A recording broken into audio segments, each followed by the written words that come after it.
ในขนมวิดีโอนี้ខ្ញុំបានធ្វើការបរៀនគ្នាយើងតាក់ទងជាមួយនឹងការរកលុយចេញពី website មួយដែល website មួយនេះគឺជាប្រភេទ website ដែលល្អខ្លាំងមែនទែនគឺយើងគ្រាន់តែធ្វើការលេង game នៅក្នុង website ហ្នឹងគឺបងប្អូននឹងទទួលបានលុយឯងអញ្ចឹងនៅក្នុង website មួយនេះគឺជាប្រភេទ website ដែលយើងធ្វើការលេង game ដោយ free គឺយើងអត់ធ្វើការចំណាយលុយទេអញ្ចឹងនៅក្នុង website ហ្នឹងគឺមាន game ច្រើនមែនទែនគឺយើងអាចធ្វើការលេងវាបានហើយសម្រាប់ការលេង game នៅក្នុង website មួយនេះគឺយើងអាចធ្វើការលេងទៅយើងសន្សំជាកាក់អញ្ចឹងនៅពេលដែលយើងទទួលបានកាក់យើងអាចធ្វើការបដូរទៅជាលុយបានអញ្ចឹងណាអញ្ចឹងខ្ញុំគិតថា website មួយនេះគឺល្អខ្លាំងមែនទែនបាទសម្រាប់គ្នាយើងដែលគាត់នៅផ្ទះឬមកក៏គាត់ទៅនេពីការងារអីយើងអាចធ្វើការលេង game នៅក្នុង website មួយនេះអញ្ចឹងនៅពេលដែលយើងធ្វើការលេង game នៅក្នុង website ហ្នឹងគឺយើងនឹងទទួលបានបន្ទុកហើយយើងធ្វើការយកកាក់ហ្នឹងយើងដូរវាទៅជាលុយទៅយើងអាចធ្វើការរកលុយបានហើយអញ្ចឹងវាស្តៀងអា website ដែលខ្ញុំធ្វើការបង្ហាញឬមកក៏ review បងប្អូនកាលពីវីដេអូមុនដែរអញ្ចឹងណាអញ្ចឹងមុនចូលទៅដល់ការបង្ហាញក៏ដូចជាការ review របស់ខ្ញុំបងប្អូនឲ្យគាត់មកថ្មីណាកុំភ្លេចធ្វើការជួយចុច like ហើយ subscribe ដាក់រូបសញ្ញាកណ្ដឹងនៅ channel ខ្ញុំម្នាក់មួយផងដែល channel ខ្ញុំនេះគឺជា channel ដែលខ្ញុំទៅធ្វើការបង្កើតទេហើយ channel នេះគឺខ្ញុំនឹងផ្ដោតសំខាន់តាក់ទងជាមួយនឹងការរកលុយថាការរកលុយតាម app ការរកលុយតាមរយៈ website ឬមកក៏ការវិនិយោគផ្សេង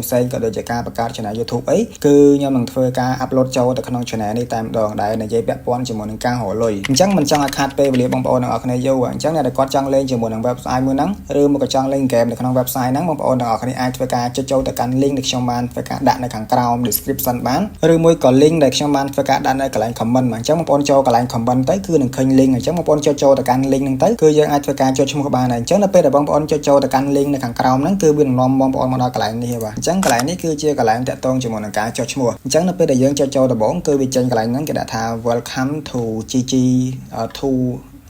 website អញ្ចឹងទៅអញ្ចឹងបន្តមកទៀតបងប្អូនចុចកន្លែងពាក្យថា click to continue យើងចុចបន្តទៅអូខេអញ្ចឹងនៅពេលដែលយើងធ្វើការចុចទៅលើពាក្យ continue បងប្អូនមកដល់កន្លែងនេះបាទអញ្ចឹងកន្លែងនេះគឺជាកន្លែងតាក់ទងជាមួយនឹងការចុចឈ្មោះអញ្ចឹងបងប្អូនប្រកាសจะឃើញកន្លែងនេះគេដាក់ថាពាក្យ sign up អញ្ចឹងយើងធ្វើការចុចឈ្មោះជាមួយនឹង website ហ្នឹងណាអញ្ចឹងមុនចូលទៅកាន់ការចុចឈ្មោះយើងអាចធ្វើការមកមើលជាមួយនឹង website របស់គេសិនបាទអញ្ចឹងគេដាក់ថាខាងលើគេដាក់ថា gg2u.org ហើយខាងក្រោមគេដាក់ថា earn reward for testing survey playing game watch video and more អានេះគឺតាក់ទងជាមួយនឹងការរកលុយគឺយើងអាចធ្វើបានតាមរយៈការឆ្លើយសំណួរការលេងហ្គេមក៏ដូចជាការមើលវីដេអូជាដើមហើយមានអ្វីផ្សេងទៀតអញ្ចឹងណាអញ្ចឹងបងប្អូនអាចធ្វើការរកលុយជាមួយនឹង website ហ្នឹងបានបាទគឺល្អខ្លាំងមែនទែនគឺយើងអាចរកលុយបានច្រើនទៀតអូខេអញ្ចឹងបងប្អូនអាចធ្វើការមក review ឬមកក៏មើល website របស់គេដល់ខ្លួនឯងដែរបាទនេះតាក់ទងជាមួយនឹងការលេងតាក់ទងជាមួយនឹងសំណួរអញ្ចឹងណាអញ្ចឹងនៅពេលដែលបងប្អូនឆ្ងល់យើងអាចមកធ្វើការមើលសំណួរឡើងហ្នឹងបានអញ្ចឹងទៅអូខេអញ្ចឹងតាក់ទងជាមួយនឹងការចុចឈ្មោះយើងអាចធ្វើការចុចកន្លែងពាក្យ sign up នេះមកបន្តមកទៀតខាងលើគេដាក់ថាget ឲ្យ$1បាទអញ្ចឹងយើងទទួលបានលុយ$1នៅពេលដែលយើងធ្វើការចុចឈ្មោះដំបូងអញ្ចឹងសម្រាប់ website មួយហ្នឹងគឺវាល្អត្រង់ថានៅពេលដែលយើងចុចឈ្មោះដំបូងគឺយើងនឹងទទួលបានលុយ$1ភ្លាមតែម្ដងអូខេអញ្ចឹងដើម្បីធ្វើការ log in ចុចឈ្មោះបានបងប្អូន click ខាងលើគេដាក់ថា your first name អញ្ចឹងកន្លែង first name នេះបងប្អូនធ្វើការបំពេញឈ្មោះមកហ្នឹងហើយយើងធ្វើការបំពេញឈ្មោះរបស់យើងមកបន្តមកទៀតយើងធ្វើការបំពេញជាមួយនឹង email ហើយកន្លែងនេះគេដាក់ថា choose a username អញ្ចឹងសម្រាប់ពាក្យថា choose a username នេះបងប្អូនធ្វើការបំពេញជាមួយនឹងឈ្មោះដូចគ្នាយើងអាចធ្វើការបំពេញឈ្មោះរបស់យើងមក username របស់យើងមកបន្តមកទៀតយើងធ្វើការបង្កើត password អញ្ចឹងសម្រាប់ password នេះគឺខ្ញុំសូមបញ្ជាក់ថាយើងបង្កើតចាប់ពី16ខ្ទង់ទៅដល់24ខ្ទង់ដោយសារ website នេះគឺយើងត្រូវ secure បន្តិចគឺយើងត្រូវធ្វើការបង្កើត password ឲ្យច្រើនបន្តិចអញ្ចឹងណាអញ្ចឹងបងប្អូនបង្កើត password ដល់16ខ្ទង់មកយើងមានលេខមានអក្សរក៏ដូចជាមានហ្នឹងហើយមានអក្សរតូចអក្សរធំមានលេខអីចឹងទៅយើងបង្កើតឲ្យច្រើនបន្តិចមកហើយយើងធ្វើការ save វត្ថុផងដើម្បីកុំឲ្យភ្លេចណាហើយបន្តមកទៀតកន្លែងយក country នេះបងប្អូនចុចទៅលើវាមួយហើយយើងយកពាក្យថា Cambodia នេះយើងយកអក្សរ C មកគឺយើងឃើញនេះគឺ Cambodia យើង select Cambodia មកបន្តមកទៀតយើងចុចទៅលើកន្លែង tick នេះមួយដែលយើងគេដាក់ថា I have read and agree អញ្ចឹងបងប្អូនទាំងអស់គ្នាធ្វើការចុច tick កន្លែងហ្នឹងមួយមកបន្តមកទៀតចុចទៅលើពាក្យថា sign upអញ្ចឹងនៅពេលដែលយើងចុចពាក្យ sign up គឺវាឲ្យយើងធ្វើការ sign in បាទយើងមកដល់កន្លែងនេះអញ្ចឹងវាឲ្យយើងធ្វើការ sign in ណាអញ្ចឹងបើសិនជាបងប្អូនឃើញពាក្យថា sign in ឬមកក៏វាឲ្យ sign in អីបងប្អូនចុចនេះចុច log in នេះមកជាគ្រាន់តែការបំពេញ username ក៏ដូចជា password របស់យើងបង្កើតហ្នឹងហើយយើងចុចទៅលើពាក្យថា log in ទៅអញ្ចឹងយើងអាចចូល account របស់យើងបានហើយបាទអូខេអញ្ចឹងនៅពេលដែលយើងចូលមកដល់ website ឬមកក៏ផ្ទាំង dashboard នៃ website នេះយើងនឹងឃើញទម្រង់បែបនេះបាទនេះគឺជាទម្រង់ dashboard ឬមកក៏ផ្ទាំងរបស់ website ដែលយើងអាចធ្វើការលេង game នៅក្នុងហ្នឹងបានអញ្ចឹងអានេះទាំងអស់នេះគឺជាសុទ្ធសឹងតែជា game បាទគឺវាមាន game ក៏ដូចជាមានសំណួរផ្សេងៗយ៉ាងទៅដែលយើងអាចធ្វើការឆ្លើយដើម្បីរកលុយណាអូខេអញ្ចឹងបងប្អូនទាំងអស់គ្នាឯកកន្លែងនៅខាងលើគេដាក់ថា GG2u បាទ ORG Premium អញ្ចឹងនៅពេលដែលយើងចុចឈ្មោះដំបូងគឺយើងនឹងឃើញលុយ$1ភ្លាមតែម្ដងបាទអញ្ចឹងកន្លែងនេះបាទគេដាក់លុយ$1អញ្ចឹងណាអញ្ចឹងគេដាក់ថា$1ហើយកន្លែងនេះគេដាក់ថា get $6បន្ថែមដើម្បីអាចធ្វើការដកលុយបានអញ្ចឹងទៅអញ្ចឹងបានថានៅពេលដែលបងប្អូនរកលុយបានគ្រប់$7គឺយើងអាចធ្វើការដកលុយបានហើយបាទ$7យើងអាចធ្វើការដកលុយចេញពី website ហ្នឹងបានហើយខាងក្រោមគេដាក់ថា we have lot of great after the survey of you អញ្ចឹង100 coin គឺស្មើនឹង$1អញ្ចឹងនៅពេលដែលបងប្អូនធ្វើការលេងហ្គេមសន្សំបន្ទុកបាន100បន្ទុកអញ្ចឹង100 coin 100បន្ទុកហ្នឹងគឺវាស្មើនឹងលុយ$1បាទអូខេអញ្ចឹងដើម្បីធ្វើការលេងហ្គេមទាំងអស់ហ្នឹងបានបងប្អូនអាចចុចកន្លែងណាមួយដើម្បីលេងទៅឬមួយក៏បងប្អូនចូលកន្លែង earn នេះសិនមកចូលកន្លែង earn ហ្នឹងហើយបន្តមកទៀតយើងយកហ្គេមដែលយើងចង់លេងឥឡូវខ្ញុំទីហោខ្ញុំចង់លេងហ្គេមនៅក្នុងនេះបាទយើងចុចទៅលើវាមួយមកអញ្ចឹងនៅពេលដែលបងប្អូនទាំងអស់គ្នាចុចកន្លែងហ្គេមហ្នឹងមកគឺវានឹងឃើញទម្រង់បែបនេះហើយបាទនេះគឺជាទម្រង់តាក់ទងជាមួយនឹងការលេងហ្គេមវាមានហ្គេមច្រើនមែនទែនមកហើយហ្គេមទាំងអស់ហ្នឹងគឺយើងសតតែអាចលេងដើម្បីដូរជាលុយបានដោយសារតែវាមាន coin អញ្ចឹងនេះគឺ coin ដូចជាហ្គេមនេះ coin រហូតដល់12000 coin បាទអញ្ចឹងបងប្អូនគុណមកទៅបាទ100 coin វាស្មើនឹង$1អញ្ចឹង1000 coin វា$10អញ្ចឹងអានេះ10000 coin វាបាន$100ជាងបាទគឺច្រើនមែនទែនបាទអញ្ចឹងហ្គេមនេះក៏ដូចជា12000 coin ដែរបាទអញ្ចឹង10000 coin វាស្មើនឹង$100អញ្ចឹង2000 coin វាបាន$20បន្ថែមទៀតអញ្ចឹងអានេះគឺ$120បាទលេងចប់ហ្គេមនេះមួយបាទអញ្ចឹងហ្គេមទាំងអស់ហ្នឹងវាមានតម្រងខុសគ្នាបាទវាមានដូចជាសម្រាប់ Android សម្រាប់ iPhone អញ្ចឹងទៅអញ្ចឹងដើម្បីធ្វើការលេងហ្គេមទាំងអស់ហ្នឹងបានបងប្អូនអាចធ្វើការ select device ឬមួយក៏អ្វីដែលបងប្អូនមានហ្នឹងដូចជាបងប្អូនមានទូរស័ព្ទ iPhone បងប្អូនយក iPhone មក Android បងប្អូនយក Android ទៅបងប្អូនចង់លេងជាមួយតាក់ទងជាមួយនឹង Android បងប្អូនយក Android មកអញ្ចឹងនៅពេលដែលបងចូលពី Android គឺវានឹងមានហ្គេម Android ច្រើនបាទនេះគឺតាក់ទងជាមួយនឹងហ្គេម Android បាទហើយបងប្អូនមាន iPhone បងប្អូនយក iPhone មកនេះគឺហ្គេម iPhone អញ្ចឹងសម្រាប់ហ្គេម iPhone គឺវាមានប៉ុណ្ណឹងបាទគឺវាមានច្រើនដូចគ្នាបាទហើយបន្ទុកក៏បងប្អូនអាចឃើញតាមហ្នឹងទៅអញ្ចឹងក៏វាមានសម្រាប់ PC សម្រាប់កុំព្យូទ័រដែរបងប្អូនអញ្ចឹងបងប្អូនចង់លេងសម្រាប់លើកុំព្យូទ័របងប្អូនយកកុំព្យូទ័រទៅអញ្ចឹងខ្ញុំបញ្ជាក់ថានេះគឺជាការបើកនៅលើកុំព្យូទ័រអញ្ចឹងមួយទៀតបើសិនជាបងប្អូនអត់មានកុំព្យូទ័របងប្អូនបើកលើទូរស័ព្ទដៃណាអញ្ចឹងបងប្អូនបើកបងប្អូនចុចឈ្មោះតាមរយៈទូរស័ព្ទដៃគឺវានឹងមានឲ្យយើងធ្វើការជ្រើសរើសដូចគ្នាវាមានដូចជា Android iPhone ហ្នឹងទៅអញ្ចឹងបងប្អូនប្រើ iPhone បងប្អូនធ្វើការលេងហ្គេមទៅលើ iPhone អញ្ចឹងណាបងប្អូនប្រើ Android បងប្អូនយក Android អីចឹងទៅអញ្ចឹងវាដូចគ្នាទេអូខេឥឡូវទីហោបងប្អូនចង់លេងហ្គេមលើ Android អញ្ចឹងបងប្អូនចុចទៅលើទូរស័ព្ទដៃ Android ហ្នឹងមកបាទវាមានហ្គេមច្រើនបាទអញ្ចឹងនៅពេលដែលយើងយក Android គឺមិនត្រឹមតែមានហ្គេមទេបាទគឺវាមានដូចជាហ្គេមវាមានដូចជានេះ hot after វាមាន survey តាក់ទងជាមួយនឹងការឆ្លើយសំណួរផ្សេងៗហ្នឹងទៅហើយវាមាន click ទៀតបាទអញ្ចឹងបើសិនជាបងប្អូនចង់លេងហ្គេមបងប្អូនយកហ្គេមមួយបាទឥឡូវថាហ្គេមមួយនេះចុះបាទហ្គេមនេះវាមានឈ្មោះថាស្អីគេនេះបាទ Three House Fisting បាទអញ្ចឹងគេបញ្ជាក់ដែរបាទគឺសម្រាប់ Android បាទអញ្ចឹងហ្គេមនេះគឺទទួលបានបន្ទុករហូតដល់600បន្ទុកបាទគឺហ្គេមនេះយើងទទួលបានបន្ទុករហូតដល់60000បន្ទុកបាទគឺច្រើនមែនតើហើយបើយើងគិតជាលុយគឺបានច្រើនអញ្ចឹងបងប្អូនគុណមើលទៅបាទគឺ100បន្ទុកគឺស្មើនឹង$1បាទគឺបានលុយច្រើនមែនតើនៅពេលដែលបងប្អូនពេញ mission វាណាអូខេអញ្ចឹងដើម្បីលេងហ្គេមហ្នឹងបានបងប្អូនចុចទៅលើហ្គេមហ្នឹងមួយមកអ្នកចុចទៅលើបន្ទុកហ្នឹងមកអញ្ចឹងវានឹងធ្វើការបង្ហាញផ្ទាំង dashboard ឲ្យយើងលេងអានេះគឺជា mission ឬមួយក៏លក្ខខណ្ឌរបស់វាអញ្ចឹងទៅអញ្ចឹងបងប្អូនអាចមកធ្វើការអានតាក់ទងជាមួយនឹង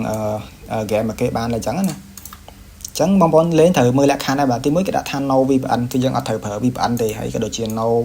ស្អីគេនេះ process អីនេះខ្ញុំអត់ស្គាល់យល់ដែរបាទអញ្ចឹងបងប្អូនលេងតាមលក្ខខណ្ឌមកគេទៅអញ្ចឹងនៅពេលដែលយើងលេងបាន level 100យើងបាន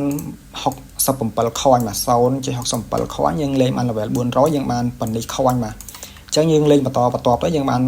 level ប៉ុណ្នេះយើងបានបន្ទុកប៉ុណ្នេះដូចគ្នាបាទអញ្ចឹងបងប្អូនគុណលុយតាមហ្នឹងទៅបាទអញ្ចឹងដើម្បីធ្វើការលេងហ្គេមនៅក្នុងហ្នឹងបានបងប្អូនគ្រាន់តែយកទូរស័ព្ទដៃ Android បងប្អូនណាយើងធ្វើការ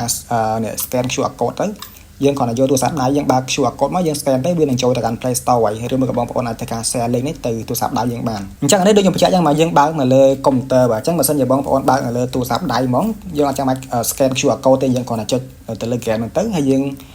ងវាបងប្អូនចុចទៅលើ game ហ្នឹងទៅវានឹងធ្វើការឲ្យយើងចូលទៅកាន់ Play Store ដើម្បីធ្វើការ download game ហើយយើងអត់ចាំបាច់ scan QR code ទេអញ្ចឹងណាដោយសារនេះយើងបើកនៅលើកុំព្យូទ័រអញ្ចឹងនៅពេលដែលយើងបើកលើកុំព្យូទ័រវាឲ្យយើងធ្វើការ scan ចឹងហើយបាទអញ្ចឹងគេបងប្អូនអាចធ្វើការពេញមើលសិនតាមហ្នឹងទៅអូខេអញ្ចឹងហ្គេមមានច្រើនបាទបងប្អូនអាចមកធ្វើការលេងហ្គេមទាំងអស់ហ្នឹងបានបាទដូចហ្គេមនេះក៏បានលុយច្រើនដែរបាទគឺយើងបានរហូត120,000បន្ទុកបាទគឺច្រើនមែនទែនបាទអូខេមួយទៀតតើតើជាមួយនឹង iPhone បាទ iPhone គឺដូចគ្នាបងប្អូនចូលទៅកាន់ iPhone មកហើយវានឹងឃើញហ្គេម iPhone ដូចគ្នាអញ្ចឹងណាអញ្ចឹងបងប្អូនពេញចិត្តហ្គេមមួយណាបងប្អូនលេងហ្គេមមួយហ្នឹងទៅបាទអញ្ចឹងនៅពេលដែលយើងលេងហ្គេមគឺវានឹងចូលកន្លែងវាថានេះ history earning នេះអញ្ចឹងបងប្អូនចូលកន្លែងហ្នឹងមកគឺយើងឃើញប្រវត្តិរបស់យើងនៅក្នុងហ្នឹងហើយអូខេអញ្ចឹងអានេះគឺជាសុទ្ធសឹងតែជាកន្លែងរលុយបាទដូចជាអានេះ Torrock នេះក៏ជាកន្លែងលេងហ្គេមដែរបាទអានេះដូចជា BitLab នេះវាមានកន្លែងផ្សេងដើម្បីរលុយផ្សេងគ្នាបាទតើតើជាមួយនឹងការឆ្លើយសំណួរអញ្ចឹងទៅអញ្ចឹងបងប្អូនអាចមកស្វែងយល់បន្ថែមបងប្អូនចុចទៅបងប្អូនចុចទៅលើ